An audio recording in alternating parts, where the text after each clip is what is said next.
Muito bem, estamos na 32ª conversa sobre atualização do Código Civil, aqui pelo Instituto dos Advogados do Brasil, nosso professor, amigo, querido professor Albenir Cherubini. Hoje a gente vai falar sobre a resolução do contrato, né? A cláusula resolutiva, né? Que é o descumprimento do contrato. E o seguinte, o que que temos, né? Em termos gerais, no Código Civil atual, né, fala assim o 475, Albanir. A parte lesada pelo inadimplemento pode pedir a resolução do contrato se não preferir exigir o cumprimento, coabendo em qualquer caso a indenização por perdas e danos. O 475 vai seguir exatamente igual no próximo Código Civil, na atualização do Código Civil. A diferença que tem é uma diferença boba ali, em vez de pedir a resolução, pode, está escrito pode resolver. Só mudou as palavras, mas não há uma mudança de sentido. Mas a questão que vem é o 475A, que é o caso de adimplemento substancial. E eu acho que é o isso que é a diferença, porque o adimplemento substancial eu acho que primeiramente uma construção literária, depois é incorporado pela jurisprudência e agora está na lei, né? E como que é a redação proposta para o 475? O adimplemento substancial do contrato pelo devedor pode ser oposto pelo credor, evitando a resolução, observando-se especialmente a proporção da prestação satisfeita em relação à parcela inadimplida, o interesse útil do credor na efetivação da prestação, a tutela da confiança legítima gerada pelo comportamento das partes e a possibilidade de conservação do contrato em prol da função econômica e social. E o parágrafo único, o dispositivo nesse artigo não afasta eventual pretensão do credor à reparação de perdas e danos. Ou seja, o que ele quer dizer? Que mesmo que haja o adimplemento substancial, pode ter a perdas e danos. Eu vou botar aqui só para nos facilitar a conversa, vou botar no chatzinho para nós a redação como ficou, né? E eu acho que é isso, realmente uma evolução interessante, né, Almenir? Uma coisa, uma ideia que já vinha sendo desenvolvida aí pela literatura e já estava sendo aceita pela jurisprudência como uma medida mais justa, né, de tratar o inadimplemento, né? Certamente isso aqui foi pensando no adimplemento das obrigações principais, não no adimplemento das obrigações anexas e laterais, que aí é outra história, né, Albenir? Como a gente estava conversando até esse fim de semana que passou, né, sobre como que mudou a estrutura do direito obrigacional nos novos negócios, né? Mas é isso. O que que tu acha? O que que vem a melhorar, vem a calhar? Tu viu que são cláusulas bem abertas, né? Ele não fala em qual é a proporcionalidade 20, 80. Eu acho que isso vai acabar que nem aquela coisa do preço vil, né? Que é a jurisprudência que vai acabar definindo. Bom, olá Arnaldo, olá amigos aí do IARGS, é uma felicidade muito grande estar participando mais uma vez aí nos debates sobre as atualizações do Código Civil. 475 do Código Civil é uma matéria muito importante, porque está no dia a dia do advogado que atua na parte contratual, na parte do direito privado. Inclusive, Arnaldo, eu quero lembrar aqui uma situação que envolve o 475 do Código Civil, na parte dos contratos do agronegócio que diz respeito aos contratos a termo, que foi aquela discussão toda do contrato de compra e venda com entrega futura e pagamento futuro, onde existia a chamada cláusula de washout, que é uma cláusula de pré-fixação de perdas e danos em caso de inadimplemento. E aí tinha uma discussão se ainda permitia haver perdas e danos com a fixação do washout. Uma situação aí que nós não temos uma completa segurança jurídica, ainda não houve um esgotamento da sua análise pelos tribunais, mas foi uma situação recente que a gente vivenciou aí, quem atua no agronegócio, E essa é uma cláusula muito importante, bem como essa inovação aí de se colocar, legislar e deixar de forma clara essa previsão do adimplemento substancial, que de fato é ele nasce de uma construção doutrinária e também hoje nós podemos dizer que já é algo aceito pelos tribunais.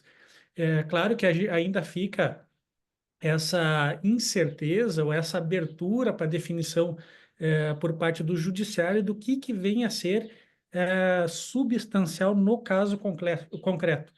Então, isso aí também demanda um esforço argumentativo por parte da advocacia em demonstrar que, de fato, aquilo é substancial, então tem um grau muito grande de vagueza, indeterminação e subjetividade. E, por sua vez, ele abre margens para os tribunais, né, também de forma vaga, de forma subjetiva, definir o que é ou o que não é, no caso concreto, uma quantia que caracterizaria essa substancialidade. Pois é, eu inclusive estou com uma questão, cara, que olha só como é que é. Uma construtora estava com um problema de regularização de um imóvel perante a Caixa Econômica Federal, e eram dois imóveis que estavam sendo construídos.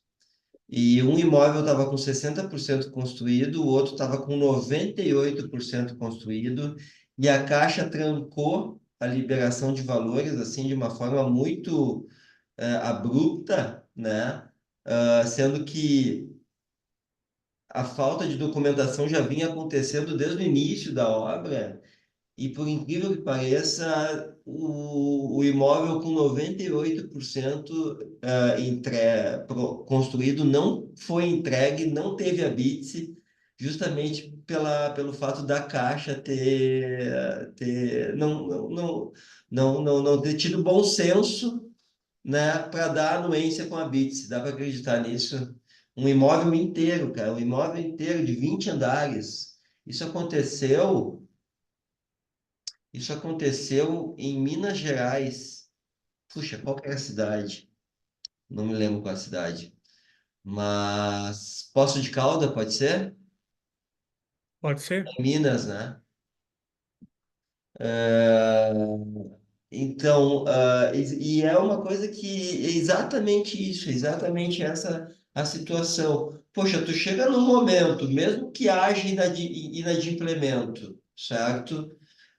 E nesse caso foi muito pior porque existia um pouco de vacácio não, de surrécio nesse caso, né? Porque, sabe, o problema na documentação já era um problema desde o início da obra, né? E chega no final da obra, é só mesmo que fosse trancar o valor em relação ao imóvel que estava 60% construído, mas ter trancado o habite de um imóvel pronto de 20 andares,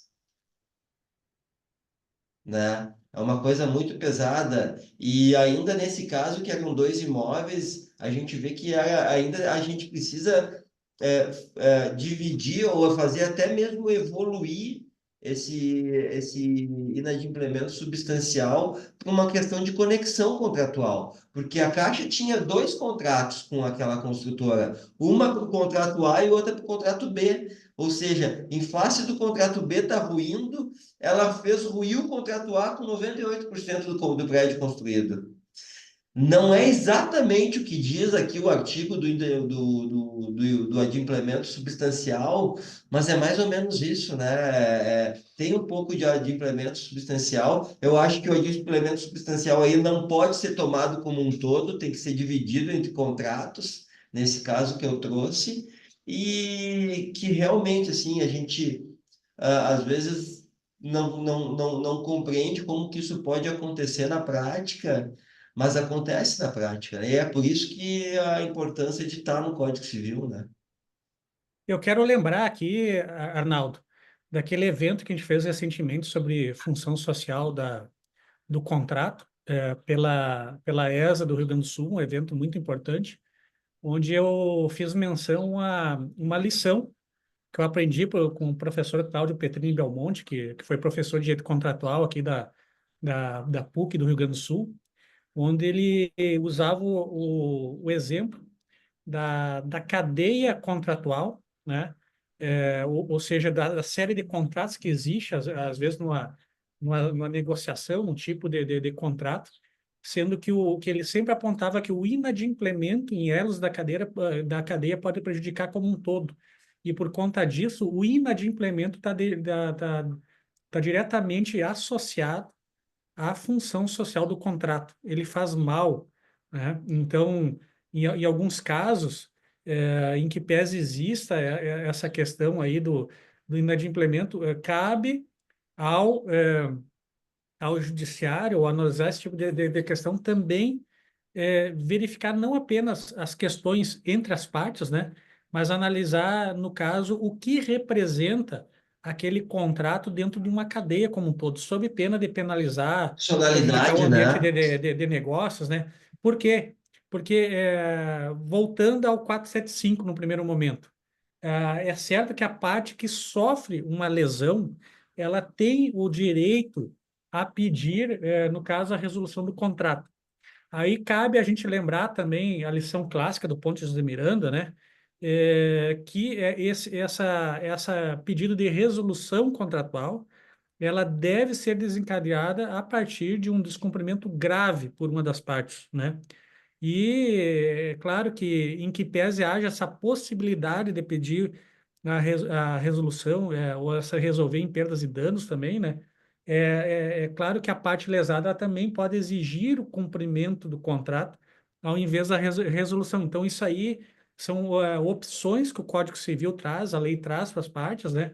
E a gente sabe que, na prática, vai caber, no caso, a necessidade de uma denúncia por parte da parte lesada, né, que vai pedir essa resolução e depois vai pedir, no caso, uma indenização por essa lesão sofrida. E, por sua vez, nessa proposta do 475A, ela também ela tem um direito de alegar em matéria de defesa, ou seja, característica de exceção a determinada execução, né? Então, qualidade de excepto, ele pode alegar em sua defesa a existência do adimplemento substancial, justificando eventual causa que levou ela ao descumprimento. Então, notem que a gente tem, na verdade, duas faces de uma mesma moeda, né, que devem ser sopesados no caso concreto, né? E, como eu disse no início da conversa, né, é importantíssimo que essa análise leve em consideração a questão dos princípios de ordem pública, que é a função social do contrato, a probidade e a boa-fé objetiva. Lembrando que a função social do contrato se analisa naquela relação que ultrapassa o interesse das partes, ou seja, da, da relação externa, contratual externa, né? Que você analisa o contrato como fato jurídico social e, por sua vez, esses outros elementos aí dentro do contexto da chamada relação jurídica interna, onde se analisa a vontade expressa, materializada e as condições que levaram ao descumprimento daquela obrigação avançada entre as partes. Aí, Albeni, me diz uma coisa, cara, tu que é do agro, tá? Então vamos pegar um contrato de arrendamento ou parceria, tá? Que é um contrato que é inundado de obrigações laterais e obrigações conexas, né? Não obrigações acessórias, né? Obrigações conexas e laterais. Cara, considerando as características desse contrato, as características do imóvel rural, tudo que precisa numa manutenção, porque o imóvel rural não se trata tão somente de fazer uma lavoura ou uma determinada cultura, se trata de uma manutenção que vai além disso, né? Como sopesar em contratos que têm obrigações de diversas ordens, sejam obrigações principais, obrigações conexas e laterais que são tão fortes e tão profundas, como sopesar esse adimplemento substancial com obrigações de diferente natureza?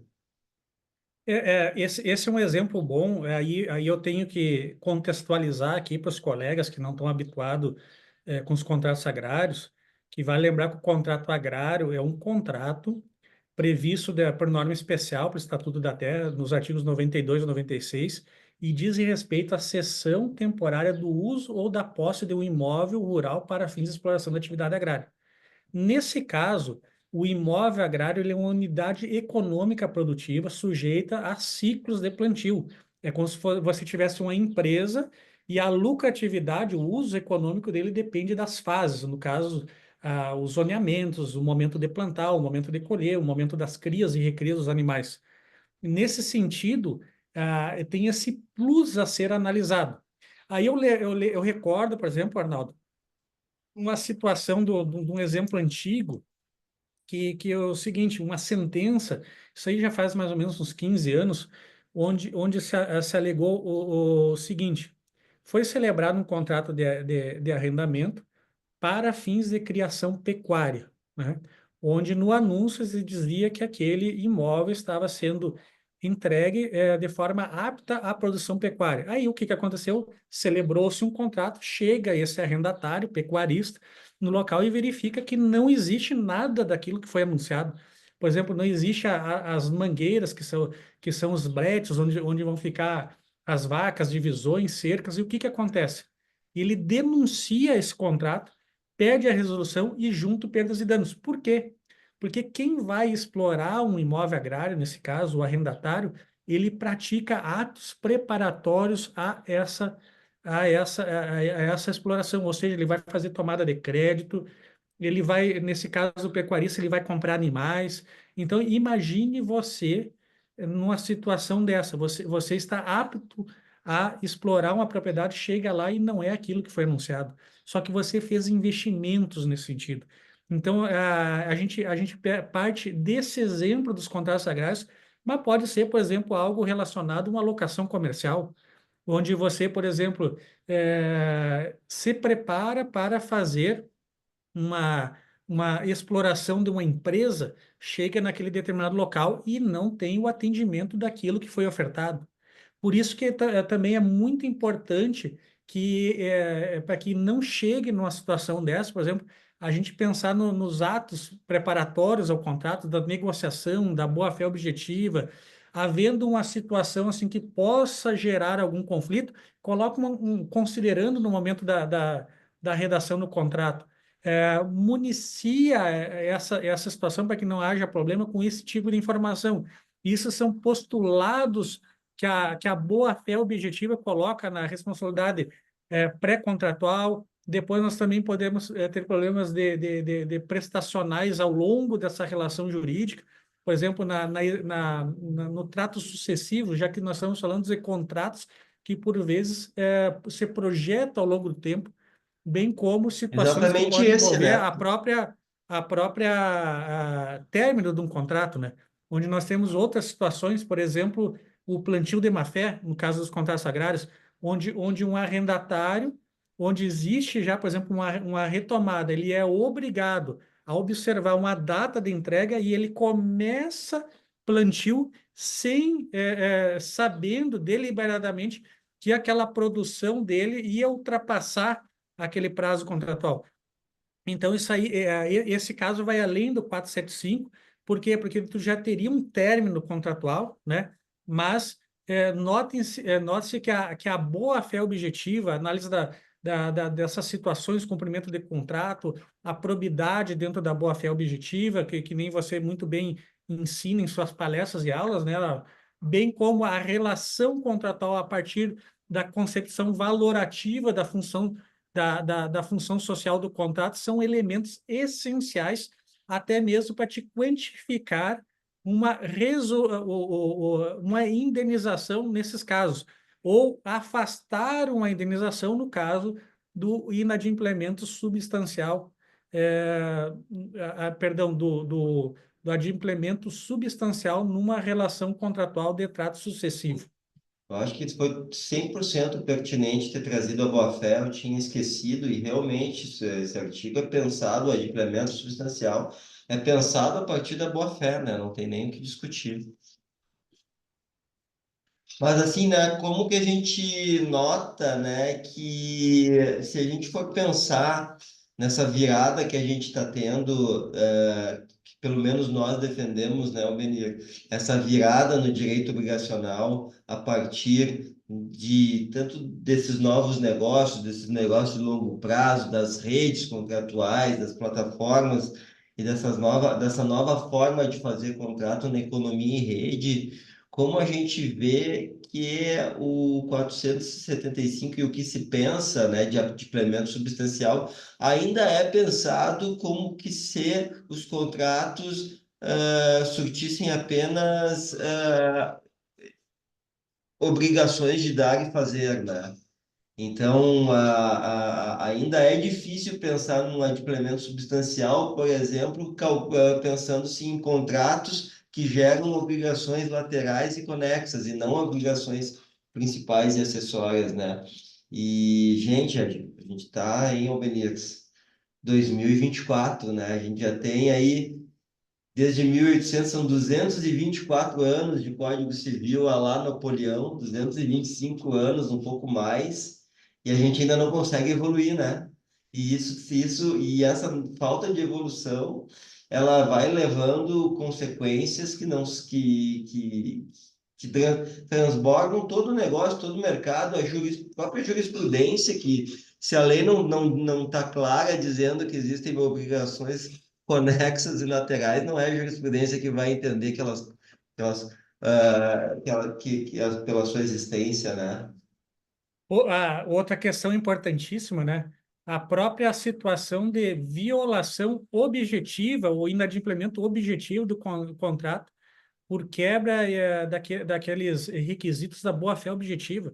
Essa é uma doutrina nova, nosso Código Civil brasileiro ele traz hipóteses que se amoldam, né?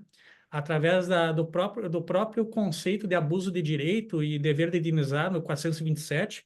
Então, tudo isso aí são situações novas que estão em construção.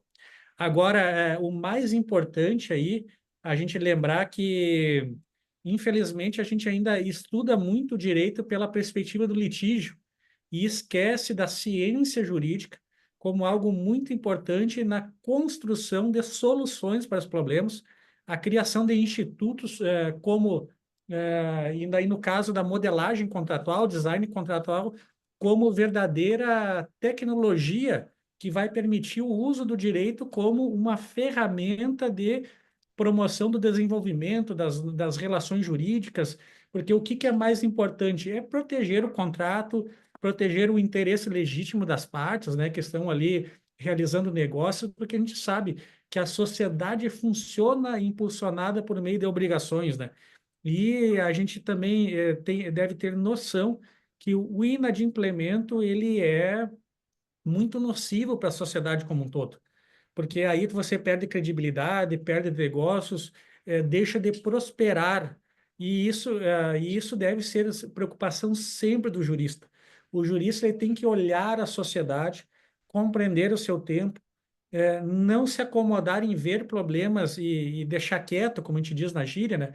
Tem que ter aquela preocupação de propor soluções, melhorias. Então, a gente tem que ter essa capacidade de enxergar problemas, prevenir problemas e sempre propor aperfeiçoamento porque a gente existe. Isso eu acho que é o fundamental, né? Então, a gente viu que nessas novas formulações e da proposta de atualização do Código Civil, a gente vê uma preocupação desses autores das propostas aí em conciliar o que já existe de consolidado na doutrina, Sim. na jurisprudência, para uma forma de atualizar o nosso Código Civil de 2002, cujo projeto é de 1975, né?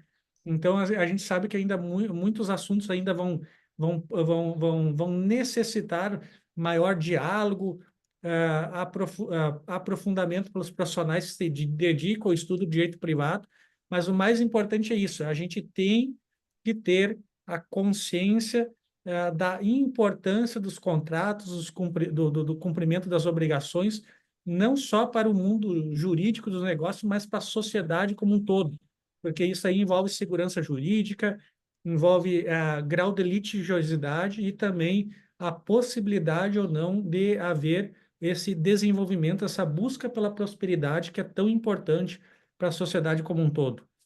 Perfeito, é isso mesmo. Eu acho que é isso, então, Menino. Eu acho que é uma boa alteração, eu acho que vem a ajudar, vem a calhar. Fica de parabéns aí a comissão por ter trazido isso. E está dado o recado, pelo menos em relação ao implemento substancial do Código Civil. Vai estar previsto, né? Esperamos agora que o projeto não fique lá tantos anos, 25 anos, 27 anos no Congresso, como ficou o último, né? E o mais importante também desse projeto aí é fomentar o debate de alto Você nível, quer de buscar os qualidade. dados de contato? Lembrando que é importantíssimo a gente revisitar os clássicos também, né?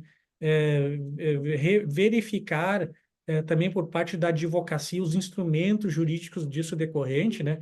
Pois o direito tem que ser levado a sério no Brasil, tem que ter racionalidade, a gente tem que ter o propósito na criação da legislação também, no sentido de garantir sempre a proteção das partes e o cumprimento dos contratos como um grande norte para que a gente tenha segurança jurídica em nossa sociedade. Exatamente.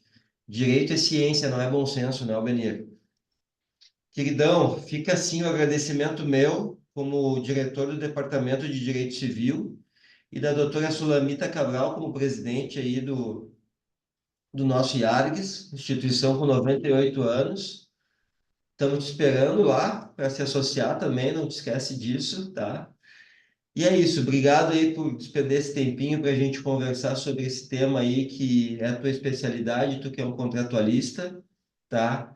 Muito obrigado por estar aí conosco. Até a próxima, meu amigo. Muito obrigado e até uma próxima.